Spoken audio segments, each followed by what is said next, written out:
સમાજની અંદર જે મહાનુભાવોએ આપણા સમાજની પ્રગતિમાં તન મન અને ધનથી ખરેખર સમાજની સેવા કરી છે, જો આવા પ્રસંગે અમે એમને સન્માન ન કરીએ, મોટિવેટ ન કરીએ તો અમે નગુણા કહીશું।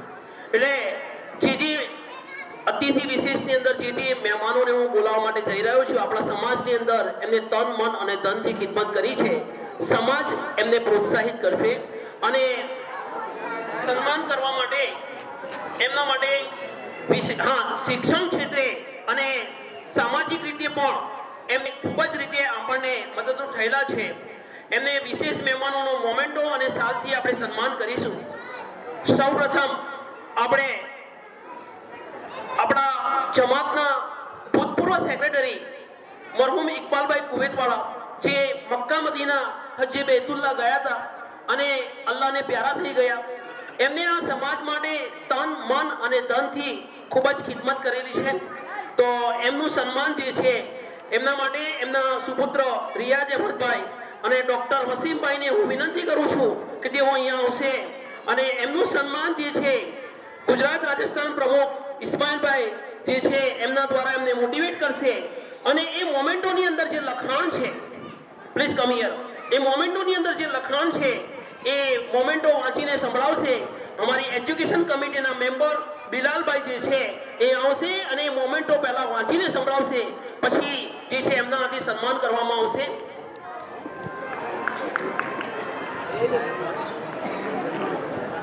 बिस्मिल्लाहिर्रहमानिर्रहीम। जनाब मरहूम हाजी इकबाल भाई साचोरा थरादी मेमन काउंसिल आ एवॉर्ड आपता खुशी अनुभवीए छे।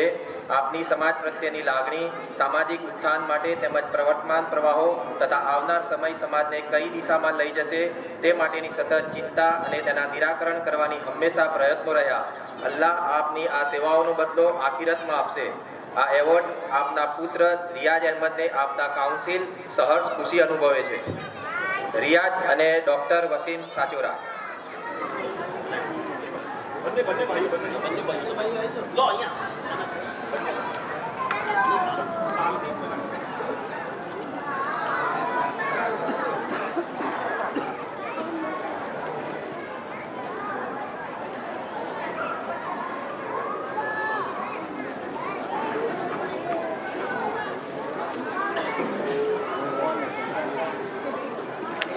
માશાઅલ્લાહ, બહુ સરસ। હવે એજ્યુકેશન ક્ષેત્રે જે વાત કરું અને આપણા સમાજની અંદર સૌપ્રથમ એજ્યુકેશનની અંદર આપણે જોવા જઈએ તો મેમણ સાહેબનું નામ જે છે એ આપણા સમાજની અંદર ખૂબ જ પરિચિત ચહેરો છે અને અમને અહીંયા સુધી લાવવામાં એમનો પણ ખૂબ જ હિસ્સો છે। એજ્યુકેશન ક્ષેત્રે આપણા સમાજની ખૂબ જ એમને ફિકર કરેલી છે, તો સમાજ એમનું પણ સન્માન કરવા માટે જઈ રહ્યો છે। તો ભાઈ સાહેબ અહેમદ સરને હું વિનંતી કરું છું કે તેઓ સ્ટેજ ઉપર આવશે અને એમનું સન્માન જે છે અબ્દુલ કાદરભાઈ માઇકોવાળા જે છે એમને સન્માનથી નવાજશે અને મોમેન્ટો વાંચી સંભળાવશે।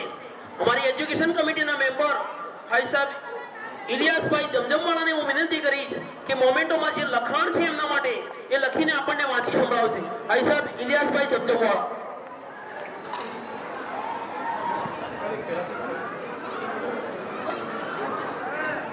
अस्सलामुअलैकुम। थरादी मेमन काउंसिल प्रगति में आपनो अमूल्य फाळो अकल्पनीय है। आपनी शिक्षण प्रत्येनी दगास आपना व्यक्तित्व द्वारा समाजना शैक्षणिक प्रगति तथा सामाजिक कार्यों समाज माटे प्रेरक रूप है। अल्लाह आपनी आ सेवाओं तंदुरस्ती साथे अविरत मळती रहे एवी शुभकामनाओं साथे आ एवॉर्ड थी सन्मानित करता बहुत खुशी अनुभवीए छीए।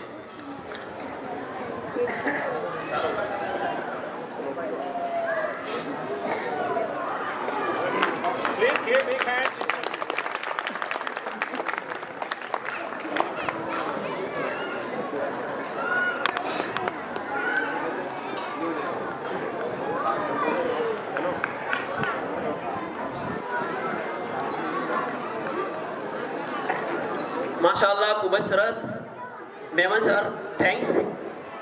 હવે એજ્યુકેશન ક્ષેત્રે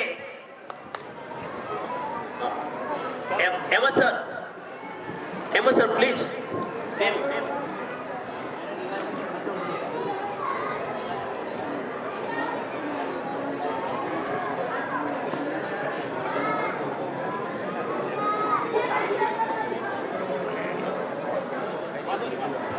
હલો હલો.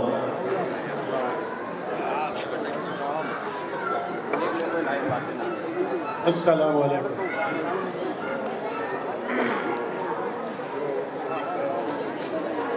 મારે પોતાની હું પહેલા ધોરણથી 11 ધોરણ સુધી હંમેશા પહેલા નંબરે પાસ. મારી સામે ઘણા બધા મારા દોસ્તો વિદ્યાર્થીઓ હતા જે એટલા જ હોશિયાર હતા, પણ એવું એક નક્કી કરેલું કે ભાઈ મારે પહેલા નંબરે પાસ થવું એટલે છાનામાના પણ વાંચીને ગમે તેમ મહેનત કરીને હંમેશા હું પહેલા નંબર 6 સુધી 11 ધોરણ સુધી મારી સ્કૂલની અંદર મેં ચાલ્યો. સ્કૂલમાં એમાં પાટિયા પર બધું લખેલું છે જ. એટલે કહેવાનો અર્થ શું છે કે ભાઈ એજ્યુકેશન એ અત્યારે બહુ મસ્ત થઈ ગયું છે. અને આ જે પણ વિદ્યાર્થીઓ માટે જ આપણે આ જે પ્રોગ્રામો કરીએ છીએ કે તમે ખૂબ આગળ વધો, તમારામાં અંદર કોમ્પિટિશન થવી જોઈએ કે એના કરતાં હું વધારે માર્ક્સ લાવું. હું અહીંયા 3 કલાક વાંચે છે, ચલો હું 4 કલાક વાંચું. એવી ભાવનાઓ તમારામાં જાગવી જોઈએ અને ખૂબ આગળ આવવાનો પ્રયત્ન કરવો જોઈએ. આટલું કહીને હું બેસું. થેન્ક યુ મેમણ સાહેબ. હવે આપણા એજ્યુકેશન ક્ષેત્રે આપણને સફીસરનું નામ આપણે સાંભળેલું છે. તો એજ્યુકેશન ક્ષેત્રે સફીસરે જે છે આપણા સમાજની અંદર ખૂબ જ તન મન અને ધનથી એમને પણ સેવા આપેલી છે. તો એમને આ પ્રસંગે આપણે કેવી રીતે ભૂલી શકાય. અને સફીસરને તો હું ત્યાં સુધી કહીશ કે આ એજ્યુકેશન કમિટીને મજબૂત બનાવવામાં એમનો પણ ખૂબ જ સહયોગ રહેલો છે. તો સફીસરનું જે છે સન્માન કરવા માટે અમે જઈ રહ્યા છીએ. દેશકાંઠા મેમણ કાઉન્સિલના પ્રમુખ ભાઈ સાહેબ સલીમભાઈ રોનકવાળાને વિનંતી કરીશ કે એમનું સન્માન કરશે અને સફીસરને મોમેન્ટોમાં જે કંઈ લખાણ છે એ હું પોતે જ વાંચીને સંભળાવીશ. ધી અમદાવાદ થરાદી મેમણ જમાત સન્માન પત્ર શિક્ષણ પ્રત્યે સંવેદનશીલ એવા જનાબ હાજી સફીભાઈ લાલ મોહમ્મદભાઈ પ્રોફેસર સાહેબની સમાજ પ્રત્યેની લાગણી અને શિક્ષણ ક્ષેત્રે પોતાનો અનુભવ સમાજના દરેક ક્ષેત્રમાં મળતો રહ્યો.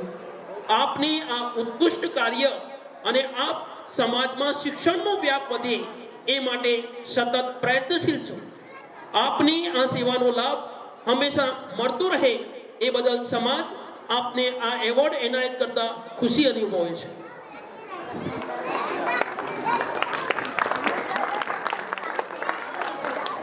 સફીસર 2 મિનિટ તમને પણ આપવામાં આવે છે.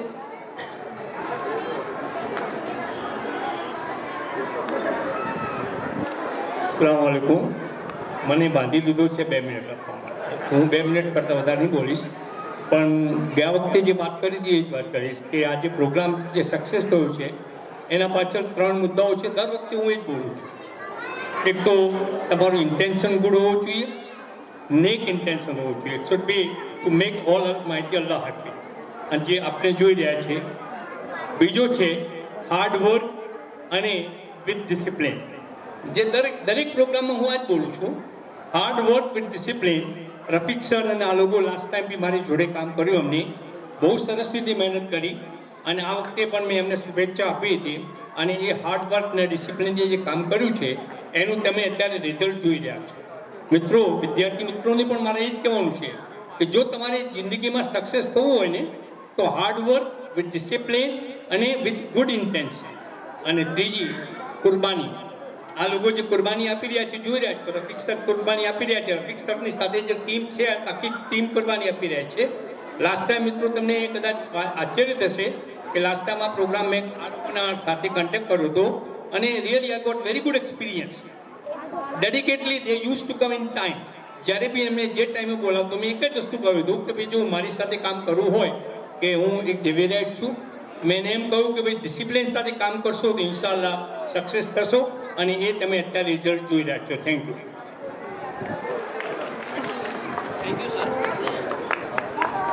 હવે આપણા સમાજની અંદર જેમને છેલ્લા જે મહાનુભાવો છે એમને પણ તન મન અને ધનથી સમાજની સેવા આપેલી છે. અને એ અલ્લાહને પ્યારા થઈ ગયા, એટલે સમાજ એમને કેવી રીતે ભૂલી શકે? એ માટે મરહૂમ પ્રોફેસર અબુબક્કરભાઈ જુનાગઢવાળા જે છે એ અલ્લાહને પ્યારા થઈ ગયા. તો એમને સન્માન માટે ડૉક્ટર એમના સન ડૉક્ટર આસિફભાઈ જે અમારી એજ્યુકેશન કમિટીના મેમ્બર પણ છે એ જે છે અહીંયા આવશે અને એમનું સન્માન હનીફભાઈ પ્રમુખ સાહેબ જે છે થરાદી મહેમાન કાઉન્સિલના પ્રમુખ સાહેબ દ્વારા એમનું સન્માન કરવામાં આવશે. અને મોમેન્ટોમાં જે લખાણ છે એ અમારી એજ્યુકેશન કમિટીના મેમ્બર ડૉક્ટર રફીક સર દ્વારા વંચાણમાં લેવામાં આવશે. Doctor Rafiq sir. જનાબ હાજી મરહૂમ અબુબક્કરભાઈ સૌમ્ય અને ઉદારવાદી સ્વભાવ સમાજના ઉત્થાન માટે બહુ જ ઉપયોગી થયા. આપની શિક્ષણ ક્ષેત્રમાં ફાળો છે તે અકલ્પનીય છે. તેની ખોટ સમાજને પડવાની છે, પરંતુ આપના દીકરા ડૉક્ટર આસિફભાઈ આપના ઉદ્દેશ્યોને પરિપૂર્ણ કરવા સમર્થ છે, જે આપના ભવિષ્યલક્ષી દ્રષ્ટિને ઉદાહરણ છે. અલ્લાહ આપની આ સેવાઓના બદલમાં જન્નતુલ ફિરદૌસમાં આલા મુકામ એનાયત કરે. કમિટીની મિટિંગ થઈ. મિટિંગમાં પહેલો હોસલો આપના આસિફભાઈ છે. એમને કીધું ગો હેડ, અને અલ્લાહના કરમથી થેન્ક યુ સર.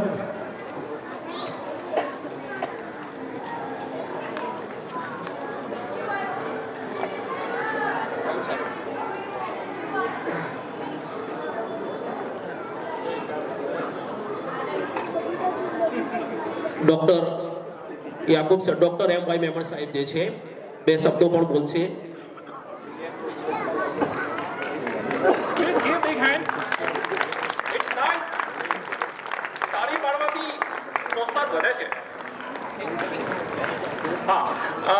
જનાબ અબુબક્કરભાઈની જે સેવાઓ છે એના માટે ડૉક્ટર યાકુબ સાહેબ પણ બોલવા માંગી રહ્યા છે.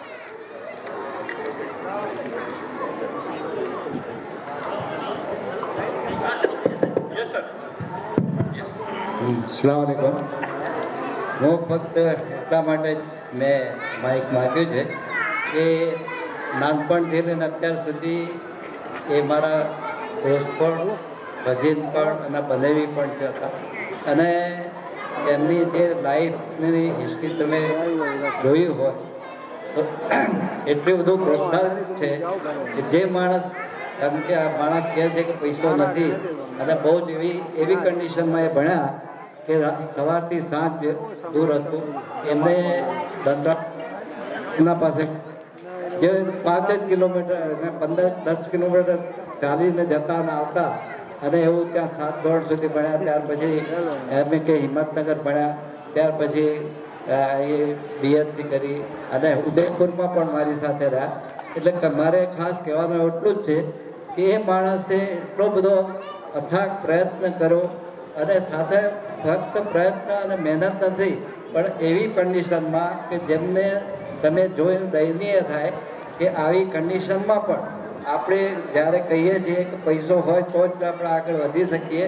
અને એમની લાઈફ આખી તમે વાંચશો અને જોશો તો લાગશે કે માણસ જે બી ચાહે અને પ્રયત્ન કરે અને મહેનત કરે છે તો અલ્લાહ તાલા જરૂર નવાજે છે. એ પોતે એક સામાન્ય માણસમાંથી, સામાન્ય ઘરમાંથી, એવા ઘરમાં કે જેમને તમે જુઓ તો કદી એમના ઘર આપણે બેસવા માટે પણ જગ્યા ના મળે એવી જગ્યામાં એવી નાની એક હાટડીમાં એમની ફાધરની દુકાન હતી. અને છેલ્લે એ ડીન તરીકે, એટલે આખી એગ્રીકલ્ચર કોલેજના પ્રિન્સિપલ, અને ત્યાર પછી એગ્રીકલ્ચર જુનાગઢમાં ડીન તરીકે પોતે એન્જિનિયરિંગ કોલેજમાં રહ્યા. તો એવા એમના જે એટલી જે એમને જે આટલા પ્રયત્નો કર્યા પછી જે મેળવ્યું છે એ કહેવા માટે જ મેં આ ખાસ તમને પ્રોત્સાહિત. કારણ કે બાળકોને ખાસ એ જોવું જોઈએ કે ઘણી વખત આપણા ગરીબ વિદ્યાર્થીઓને કહે એમની અંદર એક લાગણી હોય છે કે અમે અમારી પાસે પૈસા નથી તો નથી ભણી શકતા. પણ જો એમનું જીવન તમે વાંચશો તો તમને જરૂર લાગશે કે આપણે છેક સુધી આખી લાઈફ આવી રીતે છેક સુધી પહોંચી શકીએ છીએ. અને અલ્લાહ તાલા એમાં આપણને મદદ કરે છે. અને હું દુઆ કરું છું એમના માટે કે એમના સન બી એ જ માર્ગે ચાલશે અને ચાલે છે. અલ્હમ્દુલિલ્લાહ એમને આમાં પણ અને પાછળથી પણ એમને બહુ સારી રીતે એ જ રીતે આપણને મદદ કરી છે અને પ્રોત્સાહિત બી કરે છે. અને સાથે લોકોની એમ કંઈ શિક્ષણ પ્રત્યેની જે લાગણી છે એ આપણને હંમેશા યાદ રહેશે એવી અભ્યર્થના સાથે વર્ણવું.